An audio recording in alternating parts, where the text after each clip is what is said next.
welcome to Hollywood Chatter. It's Saturday, so we're counting down the 10 biggest entertainment news stories of the week. Let's go.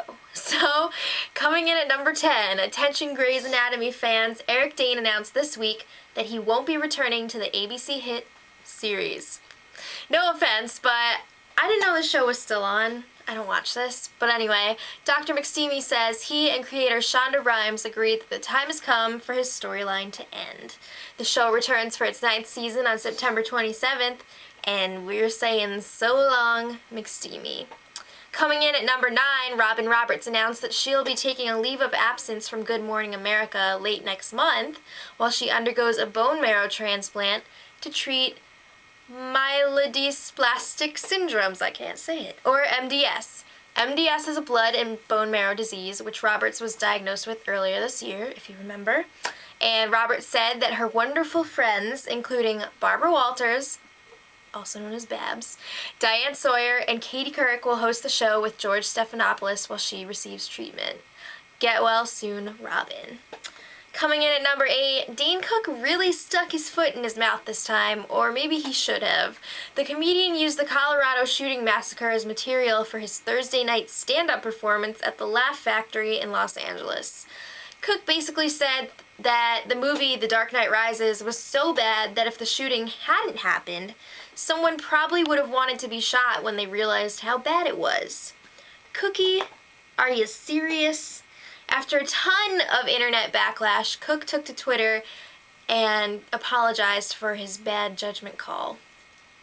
Alright, number 7, sad news last Tuesday. Actor Sherman Hemsley passed away at age 74 in El Paso, Texas.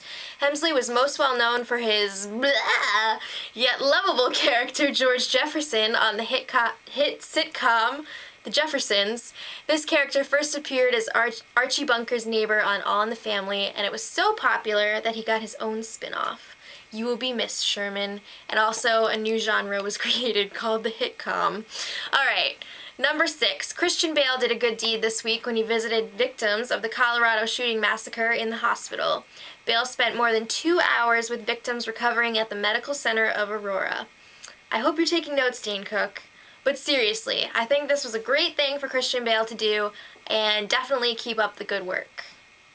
Alright, number 5. The adult cast members of Modern Family filed a lawsuit against the show this week because they want more money. The stars make roughly $100,000 per episode, but they were hoping to double that and get a cool $200,000. The cast took legal action to try to get out of their contracts, but now everything seems hunky-dory again. The cast reached an agreement with the producers in which they'll receive around $175,000 per episode, as well as a cut of the show's profits. That sounds pretty good. And in return, the cast extended their contracts to 8 seasons instead of the original 7. Yay, actors! Always getting more money. Number 4, it's official. Mariah Carey will be joining the American Idol judging panel next season. This comes after the departures of Steven Tyler and Jennifer Lopez. Carey signed a 1-year deal with the show and will reportedly earn $18 million, making her the highest paid judge in reality television. Wow. No word yet if Randy Jackson will stay on as judge, but I'm thinking there's a pretty good chance because he's worked with Mariah Carey for a really long time, and he's actually her co-manager, so they're friends. Okay, number 3, the Jackson family drama got a little crazier this week. Michael Jackson's nephew and Tito Jackson's son, TJ Jackson, was appointed temporary guardian of Michael's 3 children after an emergency court hearing on Wednesday in LA.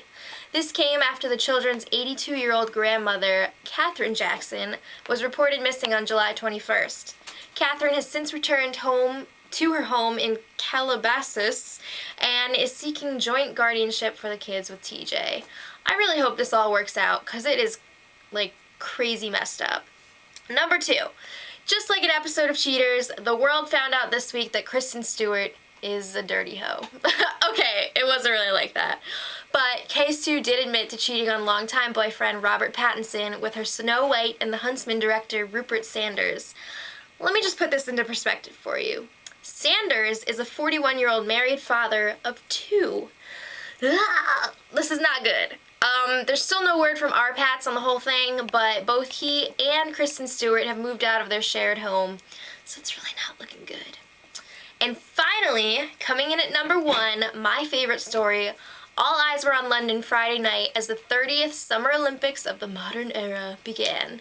The Danny Boyle-directed opening ceremonies were chock full of amazingness. The ceremonies began with a brief overview of the history of the United Kingdom, from farming all the way to industrialization. Things really picked up, though, with a video clip featuring Daniel Craig as James Bond and the Queen herself. What? And then 2 stunt doubles dressed as 007 and the Queen parachuted into the stadium. It was wild. There was also David Beckham in a speedboat, Kenneth Branagh in a top hat, and an amazing performance by Paul McCartney. There was like tons more, but I could literally spend hours and hours talking about it, and no one wants that. So that's all for today, but please join me on Wednesday for more entertainment news. And until then,